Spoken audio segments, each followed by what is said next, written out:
Londres, une nouvelle fois victime du terrorisme. 4 personnes ont été tuées, 40 autres blessées près de Westminster. L'assaillant, lui, a été abattu par la police de Berlin à Paris. Les messages de soutien se sont multipliés ces dernières heures. L'attentat de Londres survient un an jour pour jour après ceux de Bruxelles. Ce mercredi, c'est toute la Belgique qui a commémoré la mémoire des 32 victimes fauchées par les bombes des terroristes. Également à la une, la présidentielle en France. Le patrimoine des 11 candidats est désormais disponible en ligne. C'est une grande première sous la Ve République. Bonjour et merci de nous rejoindre sur France 24. Londres a donc été une nouvelle fois le théâtre d'une attaque terroriste ce mercredi. Un homme a lancé sa voiture contre la foule dans le quartier de Westminster près de Big Ben. Il a ensuite poignardé à mort un policier avant d'être abattu. Selon un dernier bilan, 4 personnes ont perdu la vie, 40 autres ont été blessées. Parmi eux, 3 élèves français du lycée Saint-Joseph de Concarneau. La première ministre britannique a appelé le pays à l'unité. On va écouter Theresa May. Le lieu de l'attaque n'est pas le fruit du hasard. Un terroriste a essayé de frapper notre ville en son cœur. Une ville où toutes les religions et des gens du monde entier se rassemblent, où les valeurs de la démocratie et de la liberté de parole sont chez elles. Le palais de Westminster, qui abrite le Parlement le plus ancien du monde, est un symbole de l'esprit de liberté qui rayonne partout dans le monde. Ce Parlement représente l'état de droit, la liberté, et cela suscite le respect partout dans le monde. Et selon la police anglaise, c'est bien la piste du terrorisme islamiste qui est privilégiée. Une journée traumatisante pour les Londoniens sur laquelle revient pour nous Kim Vodine. Il est un peu moins de 15 heures lorsqu'un homme au volant d'une voiture fonce sur des passants sur le pont de Westminster, un pont très touristique de Londres. J'attendais que le feu passe au rouge, la voiture a accéléré et m'a dépassé. Le petit magasin après le feu, c'est là que la première personne a été percutée. Mais il n'y a même pas prêté attention. Quelques mètres plus loin, une deuxième personne et une troisième. Là, j'ai compris ce qui se passait. Il a continué après le pont, mais il y avait beaucoup de monde sur le trottoir et la voiture a foncé tout droit. L'assaillant a ensuite poignardé à mort un policier en essayant d'entrer dans le Parlement britannique tout proche. Il a finalement été abattu par un autre policier. Tout le monde a tenté de s'enfuir par les barrières en face de Big Ben. Et un homme est passé à côté de moi avec un grand couteau et a commencé à l'enfoncer dans un policier. J'ai jamais rien vu de tel. Je n'arrive pas à croire ce que je viens de voir. L'attaque, qui a fait plusieurs morts et des dizaines de blessés, n'a pour l'heure pas été revendiquée. Selon les premiers éléments de l'enquête, l'homme aurait agi seul. La police reste encore prudente sur l'identité et les motivations du tueur. Je ne commenterai pas à ce stade sur l'identité de l'assaillant. Mais notre hypothèse de travail est qu'il a été inspiré par le terrorisme international. L'attaque a eu lieu en début d'après-midi alors que la première ministre Theresa May venait de s'exprimer devant les députés. Elle a dans la soirée convoqué une réunion d'urgence. Il s'agit de l'attaque la plus meurtrière au Royaume-Uni depuis les attentats suicides revendiqués par Al-Qaïda en 2005. Et vous l'avez entendu, selon les premiers éléments de l'enquête, l'assaillant aurait agi seul. Mais que sait-on d'autre? Pour le moment, on fait le point avec Julie Dengeloff, notre envoyée spéciale à Londres. L'enquête se poursuit à Londres. Le bilan s'est alourdi à 5 morts, dont l'assaillant. Parmi les victimes, il y a notamment ce policier de 48 ans qui avait 15 ans de service et qui n'était pas armé au moment de l'attaque. Et puis 3 autres victimes parmi le public. 40 blessés sont actuellement soignés dans les hôpitaux britanniques, dont 3 lycéens de Concarneau. Pas de détails pour l'instant quant à la personnalité de l'assaillant, mais la police indique que les méthodes sont inspirées du terrorisme islamiste international. L'enquête se poursuit donc. Une centaine d'enquêteurs sont en train d'analyser les motivations, la préparation et les éventuelles complicités dont aurait pu bénéficier l'assaillant. La scène du crime est assez large, donc cela pourrait prendre plusieurs heures à être analysé pour relever toutes les preuves. Le niveau d'alerte, quant à lui, le niveau d'alerte attentat reste inchangé, 3 sur 4. C'est le même niveau depuis 2014. En revanche, la présence policière va être renforcée dans les différents lieux symboliques du pays. Il est essentiel de travailler ensemble et de rester unis États-Unis, a indiqué le chef du contre-terrorisme. Il a invité également toutes les personnes qui auraient des détails sur l'enquête à les communiquer sans tarder à la police. Quant à la Première ministre Theresa May, eh bien, elle a indiqué que le Parlement britannique rouvrirait ses portes ce jeudi matin. De Paris à Berlin, en passant par Washington, les réactions à l'international se sont multipliées ces dernières heures. Tour d'horizon des principales déclarations avec Florence Thomazeau. François Hollande est à Villepinte, près de Paris, en train de visiter une prison avec le ministre de la Justice, Jean-Jacques Urvoas, quand il est informé qu'un attentat vient d'être commis à Londres.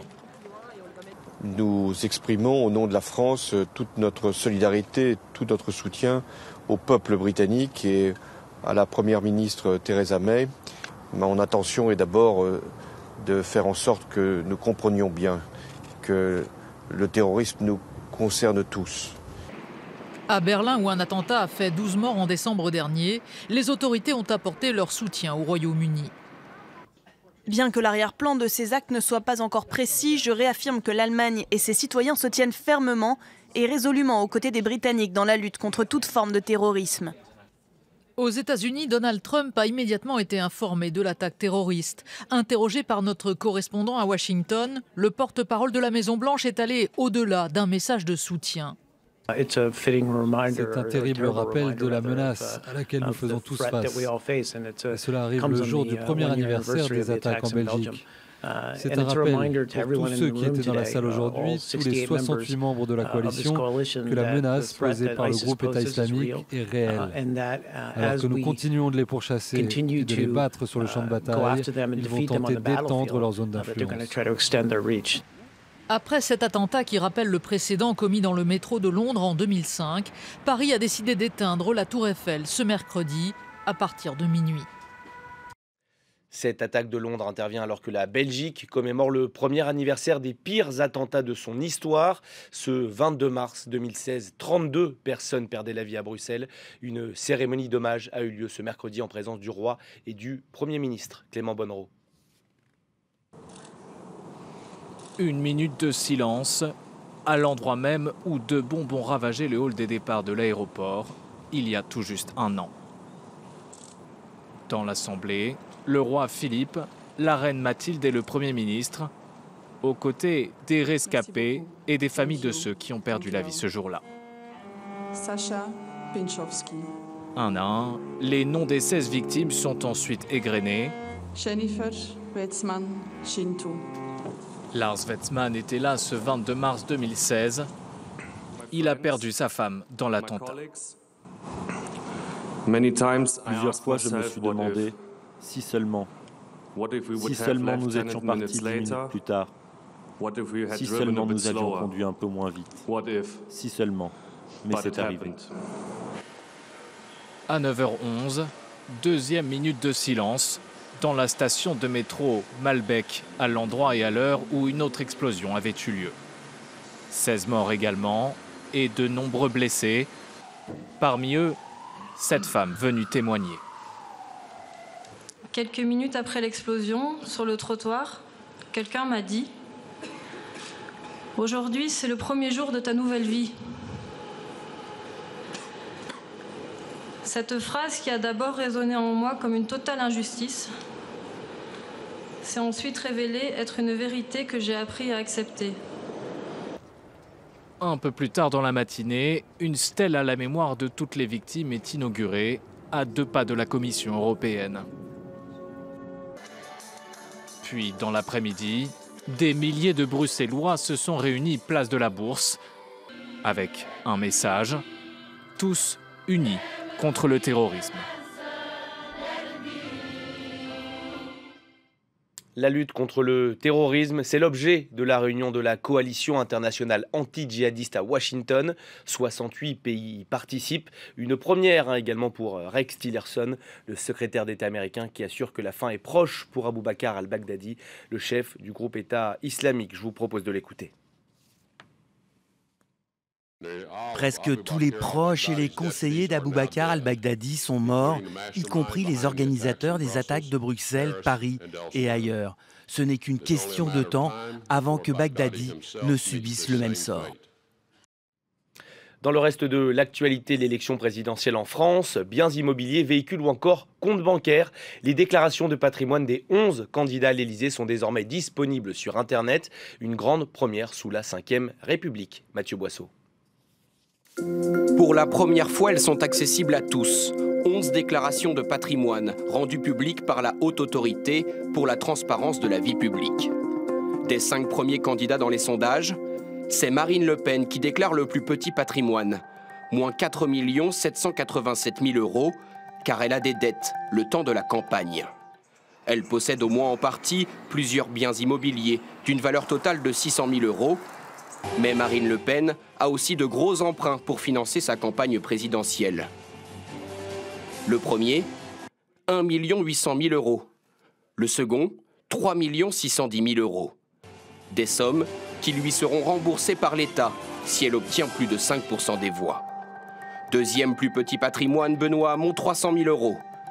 L'ancien ministre possède un appartement de 60 mètres carrés en Bretagne et la moitié d'un autre, 100 mètres carrés près de Paris.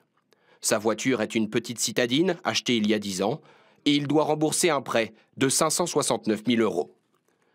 En troisième place, Emmanuel Macron déclare 309 000 €, 5 fois plus que l'année dernière. Comment est-ce possible?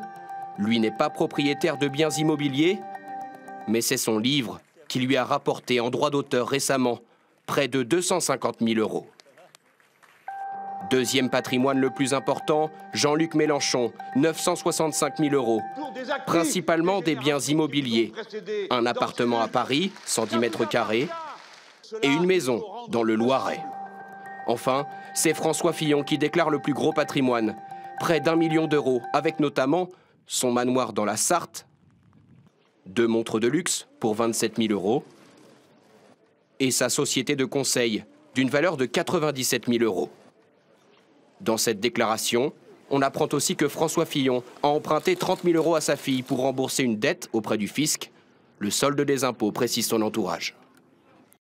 Les 11 candidats retenus par le Conseil constitutionnel ont passé ce mercredi leur grand oral devant les élus des associations des maires de France, l'AMF. On retiendra notamment l'accueil hostile réservé à Emmanuel Macron.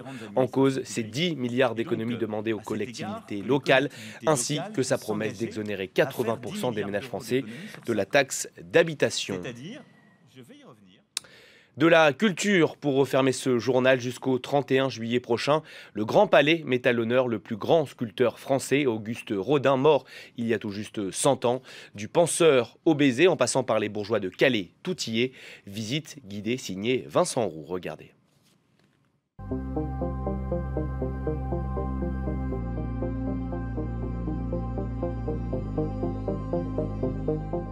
Les bourgeois de Calais, l'âge d'airain, et bien sûr l'incontournable penseur. Tous les chefs-d'œuvre sont là, au Grand Palais. Et voici leur créateur, immortalisé ici par Camille Claudel, sa muse, sa maîtresse, Auguste Rodin, le plus grand nom de la sculpture française. Autrefois, lorsqu'on représentait Paolo et Francesca, car c'est le thème de cette sculpture, on représente ces deux personnages de la Divine Comédie en costume d'époque, dans un contexte facilement identifiable. Lui, il présente 2 figures nues. De plus, c'est un groupe qui joue beaucoup sur la nuance, la délicatesse des modelés.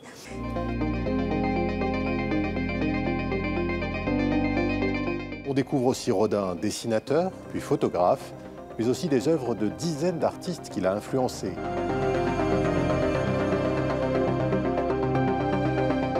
Lorsqu'Auguste Rodin meurt en 1917, il est sans doute l'artiste le plus célèbre au monde.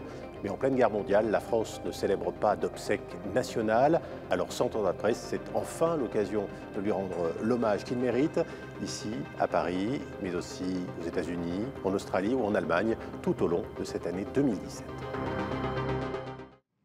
Et c'est la fin de cette édition. Merci à tous de l'avoir suivi. On se retrouve dans 15 minutes pour un nouveau journal. À tout à l'heure.